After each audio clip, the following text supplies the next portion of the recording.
নামাজের পরে সম্মিলিত যে মোনাজাতটা, এই মোনাজাতটার ব্যাপারে কিছু দিক নির্দেশনা আছে। 1 নম্বর দিক, এটা জানতে হবে নামাজের পরে দোয়া কবুল হয় কিনা। 2 নম্বর দিক, নামাজের পরে দোয়া করার আদেশ নবীজি থেকে আছে কিনা। 3 নম্বর দিক, নামাজের পরে হাত তুলে একজন দোয়া করবে, সবাই আমিন আমিন বলবে, এটা হাদিসের মধ্যে আছে কিনা, তাই না? এই সমস্ত দিকগুলো আমাদেরকে দেখতে হবে। আচ্ছা, প্রথমে একটা আমরা খেয়াল করছি যে নামাজের পরে দোয়া করলে দোয়া কবুল হয় কিনা। এটা তিরমিজি শরীফ 2 নম্বর খণ্ড 187 নম্বর পৃষ্ঠা। বিসমিল্লাহির রহমানির রহিম।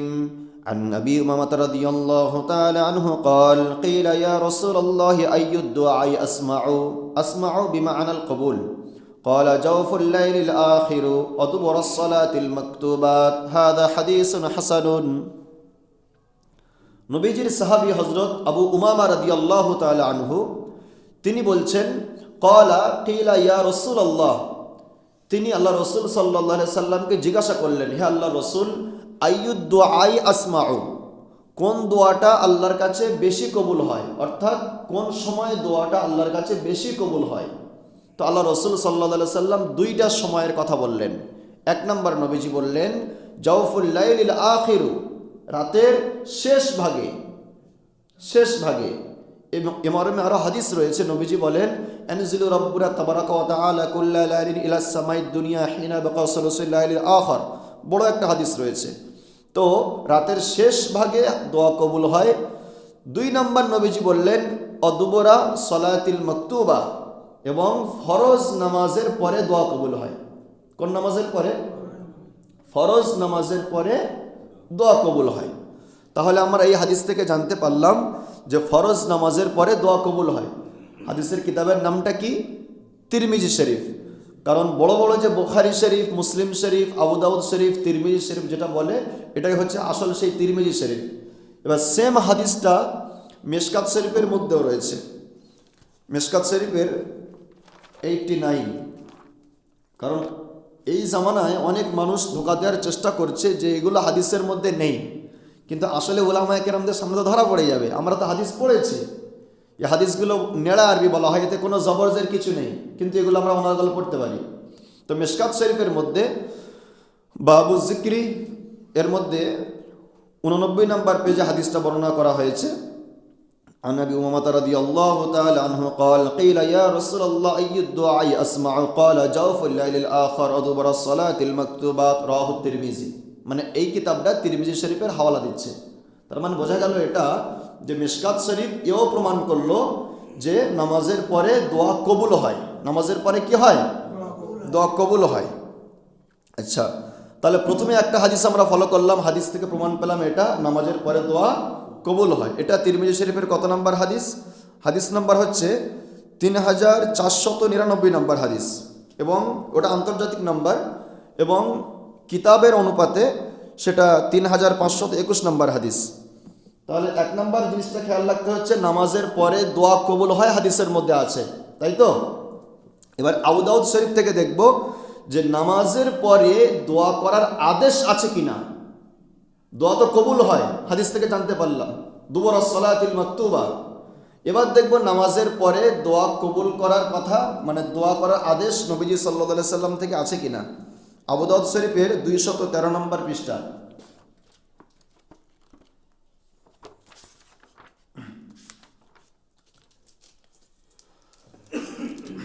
বিসমিল্লাহির রহমানির রহিম। عن معاذ بن جبل رضي الله تعالى عنه أن رسول الله صلى الله عليه وسلم أخذ بيده وقال يا معاذ والله إني لأحبك فقال أوصيك بذلك يا معاذ। নবীজি সাল্লাল্লাহু আলাইহি সাল্লাম হযরত মুআজ ইবনে জাবাল রাদিয়াল্লাহু তাআলা আনহুকে হাত ধরলেন। নবীজি বলছেন, মুআজ রাদিয়াল্লাহু তাআলা আনহুর হাত ধরেছেন, হাত ধরে বলছেন ওয়াল্লাহি লা উহিব্বুক ইয়া মুআজ, আল্লাহর কসম করে বলছি মুআজ, ইন্নী লা উহিব্বুক, আমি তোমাকে খুব ভালোবাসি। হাদিসটা বুঝতে পারছেন? বলছেন আমি তোমাকে খুব ভালোবাসি। যখন কেউ ভালোবাসে তখন তো কিছু নসিহত করে, তাই না? তখন নবীজি বলছেন ফাকালা উসিকা ইয়া মুআজ, বলছেন হে মুআজ আমি তোমাকে একটা ওসিয়াত করছি। কি ওসিয়াত করছি? লা তাদআন্না ফি দুবুরি কুল্লি সালাতিন, তুমি কোনো নামাজের পরে এই দোয়াটা পড়তে ভুলবে না যেন। মানে নবীজি ওসিয়াত করছেন, মানে আদেশ করছেন। কি আদেশ করছেন? আল্লাহুম্মা আইন্নি আলা যিকরিকা ওয়া শুকরিকা ওয়া হুসনি ইবাদাতিক। হে মুআজ তুমি এই দোয়াটা পড়বে, আল্লাহুম্মা আইন্নি আলা যিকরিকা ওয়া শুকরিকা ওয়া হুসনি ইবাদাতিক। নবীজি আদেশ করলেন। তাহলে আমরা বুঝতে পারলাম যে নামাজের পরে দোয়া করার ব্যাপারে নবীজির আদেশমূলক বাণী রয়েছে। এবং আরও একটা হাদিসে আমরা এগিয়ে যাই, এটা পুরো ক্লিয়ার করে দিচ্ছে। হযরত উকবা রাদিয়াল্লাহু তাআলা আনহু হাদিস, আন উকবা ইবনে আমির রাদিয়াল্লাহু তাআলা আনহু قال, নবীর সাহাবী উকবা ইবনে আমির রাদিয়াল্লাহু তাআলা আনহু তিনি বলছেন, আমারানি রাসূলুল্লাহ সাল্লাল্লাহু আলাইহি ওয়াসাল্লাম, তিনি বলছেন আল্লাহ রসুল সাল্লাল্লাহু আলাইহি ওয়াসাল্লাম আমাকে আদেশ দিয়েছেন, হুকুম করেছেন। কি করেছেন? হুকুম করেছেন। কি হুকুম করেছেন? আন আকরা বিল মুআওয়াযাত দুবুরা কুল্লি সালাতিন, বললেন হে উকবা ইবনে আমির তুমি প্রত্যেক ফরজ নামাজের পরে, মুআওয়াযাত মানে হলো কুল আউযু বিরাব্বিল ফালাক আর কুল আউযু বিরাব্বিন নাস, এই দুইটা সূরাকে বলা হয়। তুমি এই দুইটা সূরা কোনো নামাজের পরে পড়তে ছাড়বে না, মানে দোয়া হিসাবে। দোয়া হিসাবে নামাজের মধ্যে তো সূরাগুলো এমনি পড়ে, সালাম ফেরানোর পরে দোয়া হিসাবে এই দুটো সূরা তুমি কোনোদিন পড়তে ছাড়বে না। তার মানে এটা বোঝা গেল নবীজি সাল্লাল্লাহু আলাইহি সাল্লামের আদেশমূলক আছে নামাজের পরে দোয়া করার কথা। তাই তো নবীজি বলেছেন, তিনি বলছেন আমাকে হুকুম দেওয়া হয়েছে। কি হুকুম দেওয়া হয়েছে? আন আকরা বিল মুআওয়াযাতি দুবুরা কুল্লি সালাতিন, যে প্রত্যেক ফরজ নামাজের পরে এই দুইটা সূরা পড়ার ব্যাপারে। তার মানে এটা আমরা বুঝতে পারলাম আল্লাহ রসুল সাল্লাল্লাহু আলাইহি সাল্লাম সাহাবায়ে কেরামদেরকে নামাজের পরে দোয়া কবুল হয়, তাই তো নবীজি দোয়া করার আদেশ দিয়েছেন। এই বিষয়ে দুইটা সব সহিহ হাদিস। এটা আবু দাউদ শরীফের 1522 এবং 23 নম্বর হাদিস। এটা আবু দাউদ শরীফের এই কিতাবের মধ্যে 213 নম্বর পেজের মধ্যে রয়েছে। আচ্ছা, তাহলে আমরা 1 নম্বর হাদিস থেকে প্রমাণ পেলাম নামাজের পরে দোয়া কবুল হয়। 2 নম্বর প্রমাণ পেলাম নবীজি দোয়া করার কথা বলেছেন। 3 নম্বর একটা যুক্তি আপনাদের দেই, যেটা হচ্ছে কি নামাজের পরে হাত তুলে আমরা অনেকে মোনাজাত করি। হাত তুলে মোনাজাত করি না? তো নামাজের পরে হাত তুলে মোনাজাত করার কথা হাদিসের মধ্যে আছে কিনা এ বিষয়ে তিরমিজি শরীফের 2 নম্বর খণ্ডে 176 নম্বর পেজের মধ্যে হাদিসটি রয়েছে।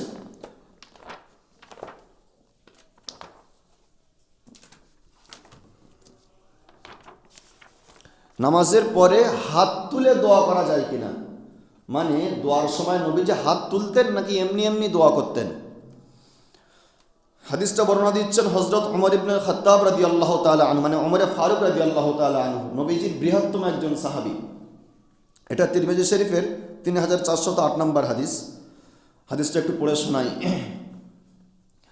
عن عمر بن الخطاب رضي الله تعالى عنه قال كان رسول الله صلى الله عليه وسلم إذا رفع يديه في الدعاء لم يحطهما حتى يمسح بهما وجهه। হযরত উমর ফারুক রাদিয়াল্লাহু তাআলা আনহু তিনি বলছেন যে কানা রাসূলুল্লাহ সাল্লাল্লাহু আলাইহি সাল্লাম ইযা রাফা ইয়াদাইহি ফি দুআ, যখন আল্লাহ রাসূল সাল্লাল্লাহু আলাইহি সাল্লাম দোয়াতে হাত উঠাতেন। কি করতেন? দোয়াতে হাত উঠাতেন। ফি দুআ পরিষ্কার লেখা আছে 176 নম্বর পেজে। তারপরে বলছেন লাম ইয়াহুত্তাহুমা, তিনি দোয়া শেষ করতেন না হাত্তা ইয়ামসাহা বিহিমা ওয়াজহা, যতক্ষণ না 2 হাত দিয়ে তিনি মুখে মাসাহ না করতেন। মানে বোঝা গেল যেটা আমরা করি, আমরা দোয়ার শেষে কি করি? হাত দিয়ে মাসাহ করি। হাদিসটা খেয়াল রাখতে হবে আপনার। উমরে ফারুক তিনি বললেন যে নবীজি সাল্লাল্লাহু আলাইহি সাল্লাম যখন দোয়ার জন্য হাত তুলতেন, তাহলে হাত তোলার কথা হাদিসে আছে না নাই? কোন কিতাব? তিরমিজি শরীফ 2 নম্বর খণ্ড 176 নম্বর পেজ পরিষ্কার লেখা আছে যে নবীজি সাল্লাল্লাহু আলাইহি সাল্লাম যখন তিনি দোয়া করতেন, দোয়ায় হাত তুলতেন, উমরে ফারুক তিনি বলছেন যে নবীজি অতক্ষণ হাত নামাতেন না যতক্ষণ না পর্যন্ত তিনি মুখে মাসাহ না করতেন। তাহলে ফরজ নামাজের পরে হাত তুলে দোয়া করার কথা আমরা হাদিস থেকে কি করলাম? বুঝতে পারলাম। এই মর্মে শুধু একটা হাদিস নয়, এই মর্মে ইমাম নববী রাহমাতুল্লাহ আলাইহি হাদিস বিশ্বে সবথেকে বড় একজন মুহাদ্দিস, তিনি যার ইন্তেকাল হয়েছিল 676 হিজরিতে, অর্থাৎ আজ থেকে প্রায় 770 বছর আগে। কত বছর? 770 বছর আগে একজন হাদিসের বড় মুহাদ্দিস, তিনি তার একটা কিতাব লিখেছেন, যে কিতাবটা আজ থেকে 800 বছর আগে লেখা। কত বছর আগে লেখা? 800 বছর আগে লেখা। সেই কিতাবটা একটা কিতাব, শারহুল মাহজাব। সেই কিতাবের মধ্যে, মানে সেই কিতাবের মোট 27টা খণ্ড, 27টা খণ্ড মিলে একটা কিতাব। সেই 27টা খণ্ডের মধ্যে তিনি হাত তুলে দোয়া করার ব্যাপারে 30টা মতো হাদিস এনেছেন। কটা হাদিস এনেছেন? 30টা হাদিস নিয়ে এসেছেন। তার মানে আমরা প্রথমে বুঝতে পারলাম যে নামাজের পরে হাত তুলে দোয়া করার ব্যাপারে হাদিসে আছে। নামাজের পরে দোয়া কবুল হয়, এটাও হাদিসে আছে। নামাজের পরে দোয়া করার আদেশ, এটাও হাদিসের মধ্যে আছে। আদেশ রয়েছে, ওটা কোন হাদিসের মধ্যে? আবু দাউদ শরীফের মধ্যে। আচ্ছা, তাহলে এখানে প্রশ্ন আসলো, হুজুর একজন দোয়া করবে, সবাই আমিন আমিন বলবে, এই হাদিসটা তাহলে কোথায়? কারণ আমরা কি করি, ইমাম সাহেব দোয়া করছেন, সকলে আমিন আমিন বলছি, তাই না? সব হাদিস তো মিল করতে হবে আমাদের। কারণ আজকের অনেক মানুষ সেটা বলবে, যারা আজকের ইসলামের ক্ষতি করতে চাচ্ছে, তারা বলছে হাদিসের কোথাও নেই নামাজের পরে হাত তুলে দোয়া করার কথা। আমি তো সবগুলো বসে বসে নোট করিস এ সপ্তাহে, যে কোন হাদিসের মধ্যে কোথায় এসছে। এবার আপনাদের একটু দেখাই যে নামাজের পরে একত্রিতভাবে যে হাত তুলে দোয়া করা হয়, নবীজির কি সুন্দর হাদিস। আমার তো মনে হয় তারা কেমনভাবে মিথ্যাচার করে এগুলো, তারা কি হাদিস পড়েনি? এবার একটু আপনাদের দেখাই, মুস্তাদরাকে হাকিম বলে একটা হাদিসের কিতাব আছে। সেই হাদিসের কিতাবের মধ্যে 5575 নম্বর একটা হাদিস, যেটা তার 3 খণ্ডে 347 নম্বর পেজের মধ্যে রয়েছে। হাদিসটা একটু পড়ে আপনাদেরকে শোনাই।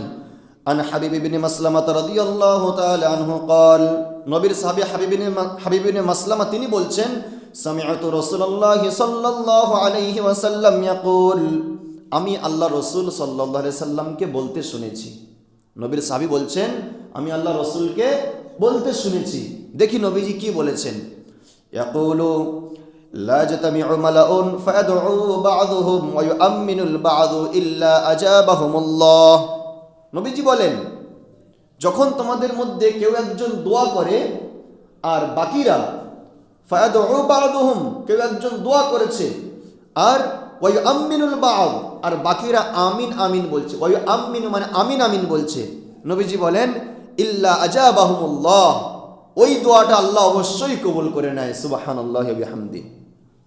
হাদিসটা মুস্তাদরাকে হাকিমের 5575 নম্বর হাদিস।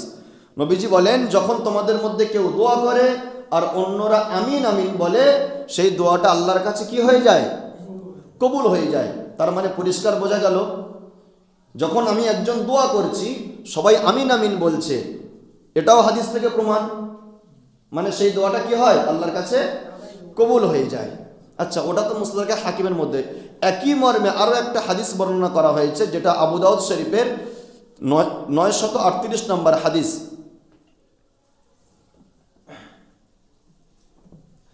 এর মধ্যে হাদিসটা আছে আবু দাউদ শরীফের 135 নম্বর পেজ।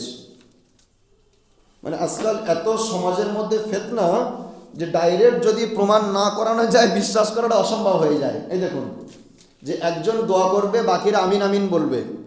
দেখতে পাচ্ছেন, মার্ক করেছে হাদিসটা, বুঝতে পারছেন? বড় কিতাব তো এটা, হাদিস শরীফের 135 নম্বর পেজ। এই হাদিসটা পড়ে বাংলায় মানে করছি, দেখুন নবীজি কি সুন্দর শেখাচ্ছেন যে তোমরা দোয়া কি করে করবে, কি সুন্দর নবীজি শেখাচ্ছেন। বিসমিল্লাহির রহমানির রহিম। عن أبي زهير النمري رضي الله تعالى عنه قال, خرجنا مع رسول الله صلى الله عليه وسلم ذات ليلة। হযরত জুহাইর ইবনে নুমাইর রাদিয়াল্লাহু তাআলা আনহু তিনি বলছেন, আমরা খরাজনা মা রাসূলিল্লাহি সাল্লাল্লাহু আলাইহি সাল্লাম যাতা লাইলাতিন, আমরা একদিন রাত্রে, আমরা একটা জামাত, একটা দল, কিছু সংখ্যক মানুষ আল্লাহ রসুলের সঙ্গে আমরা এক জায়গায় বার হয়েছি, এক জায়গায় আমরা যাচ্ছি। তারপর তিনি বলছেন,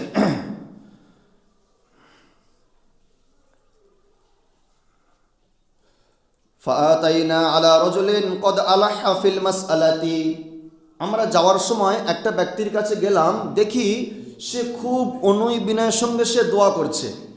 তখন নবীজি সাল্লাল্লাহু আলাইহি সাল্লাম তাকে বললেন, নবীজি তাকে কি বললেন দেখুন, ফাআকাফান নবিয়্যু সাল্লাল্লাহু আলাইহি ওয়াসাল্লাম ইসতামিউ মিনহু।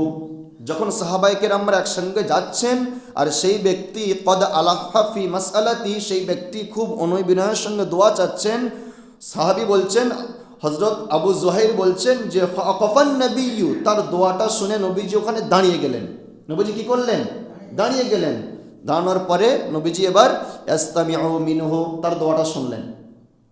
শোনার পর নবীজি বলছেন, ফাকালান নবিয়্যু সাল্লাল্লাহু আলাইহি ওয়াসাল্লাম আওজাবা ইন খাতামা, এই দোয়াটা কবুল করা হতো যদি এর উপরে মোহর লাগানো হতো। যখন একটা দরখাস্ত আপনি লিখবেন, সেই দরখাস্তটা তখন গ্রান্টেড হয় যখন তার উপরে স্ট্যাম্প থাকবে। তো নবীজি বলছেন এই দোয়াটা কবুল করা হতো যদি এর উপরে মোহর লাগানো হতো। তখন ফাকালা রাজুলু মিনাল কওমি বিআইয়ি শাইইন আখতিমু, তখন ওই কওমের মধ্যে থেকে, ওই কিছু লোকের মধ্যে থেকে একজন ব্যক্তি বলেন, ইয়া রাসূলুল্লাহ বিআইয়ি শাইইন আখতিমু, আমরা কোন জিনিস দিয়ে দোয়ার মধ্যে মোহর লাগাবো? ক্বালা রাসূলুল্লাহ সাল্লাল্লাহু আলাইহি ওয়াসাল্লাম বিআমিনা, তোমরা আমিনের দ্বারায় মোহর লাগাও। কিসের দ্বারায়? আমিনের দ্বারায় মোহর লাগাও। মানে একজন ব্যক্তি দোয়া করছেন, নবীজি বলছেন এর দোয়াটা খুব সুন্দর কবুল হতো যদি মোহর লাগানো হতো। সাহাবা বলছি, ইয়া রাসূলুল্লাহ মোহর আবার কি করে লাগাবো? নবীজি বলছেন এর দোয়ার শেষাংশে হাদিসের ব্যাখ্যায় তোমরা আমিন আমিন বলো। তার মানে হে আল্লাহ, আমি যে দোয়াটা করেছি সবাই যদি আমিন বলছে, আল্লাহ সবার তরফ থেকে সুন্দরভাবে আল্লাহ কবুল করবে, করবে না? একটা দরখাস্ত নিয়ে একটা পঞ্চায়েতের কাছে গেলে তার কি ভ্যালু থাকে, আর 50 জন গেলে কি ভ্যালু থাকে? ব্যাস, সোজা কথা। আপনি একটা ছোট কথা বোঝেন যে আজকের দোয়া করাটা ভালো না খারাপ? ভালো না খারাপ? তাহলে ভালো জিনিসটা আমি কেন ছাড়ব? আজকের আহলে হাদিস ভাইয়েরা কি ক্ষতি করছে আমাদের, নামাজের পরে দোয়া করার কথা হাদিসেই নেই। আরে এত বড় বড় হাদিসের কিতাব, আবু দাউদ, তিরমিজি, মিশকাত, কত হাদিসের কিতাব নেবে তুমি? নবীজি বলেছেন যে দোয়া সব থেকে বড় ইবাদত। যে ব্যক্তি নামাজ পড়লো সারাক্ষণ, দোয়া না করে চলে গেল, ওই ব্যক্তির ন্যায় যে ব্যক্তি সারাদিন কাজ করলো পারিশ্রমিক না নিয়ে বাড়ি চলে গেল। কথা কি বললাম, বুঝতে পেরেছেন? দোয়া করার ব্যাপারে যদি কেউ মিথ্যাচার করে কোনো সুযোগ নেই। তারপরে দেখেন নবীজি সাল্লাল্লাহু আলাইহি ওয়াসাল্লামের হাদিসটা কি সুন্দর। নবীজি বললেন ফাকালা বিআমিন, আমিনের সঙ্গে, ফাইন্নাহু ইন খাতামা বিআমিন ফাকাদ আওজাবা, যদি দোয়াতে আমিন আমিন বলা হয় সেই দোয়াটা আল্লাহর কাছে কবুল হয়। ফাকালা রাজুলুন মিনাল কওমি, তারপরে ফানসারাফা রাজুলুল্লাযী সাআলান নবিয়্য সাল্লাল্লাহু আলাইহি ওয়াসাল্লাম, সেই ব্যক্তি যে নবীকে জিজ্ঞাসা করলো দোয়ার ব্যাপারে, সেই ব্যক্তি মানে নবীজি ওখান থেকে একটু সরে গিয়েছেন, সেই ব্যক্তি ওই নবীজির কাছ থেকে উত্তরটা পেয়ে দৌড়ে আবার এই ব্যক্তির কাছে আসছেন। এসে কি বলছেন?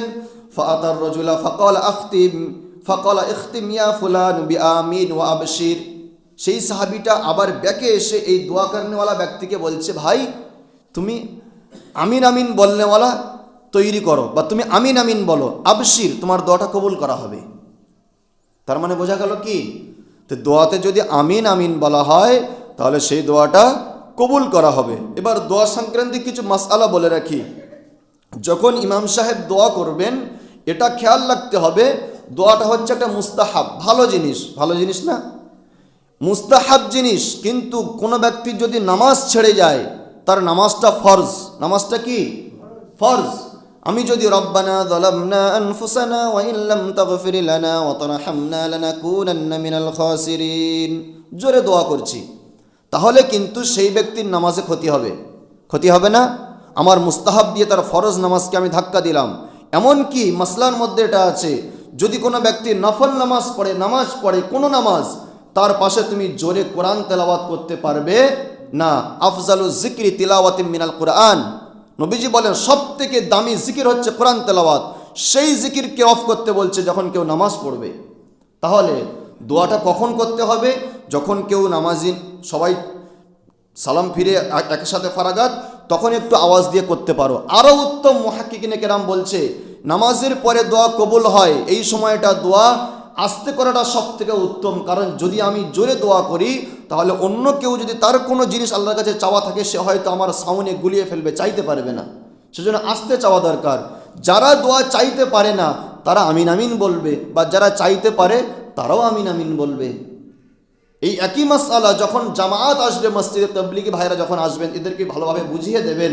যদি কোনো ব্যক্তির রাকাত ছেড়ে যায়, সালাম ফেরানোর পরে উঠে সঙ্গে সঙ্গে যদি বলে বাকি নামাজের পরে দিনের কথা আছে, যখন জোরে এলানটা করবে তখন কিন্তু নামাজের ব্যাঘাত ঘটবে। সেজন্য সতর্ক থাকতে হবে যে এমনভাবে আমাদেরকে অ্যালাউন্সগুলো করতে হবে যাতে করে কারণ নামাজে ব্যাঘাত না ঘটে যায়। আল্লাহ তাআলা আমাদের সবাইকে হাদিস কোরআন অনুযায়ী দিনের উপরে চলা তৌফিক দান করুক। আল্লাহুম্মা আমিন।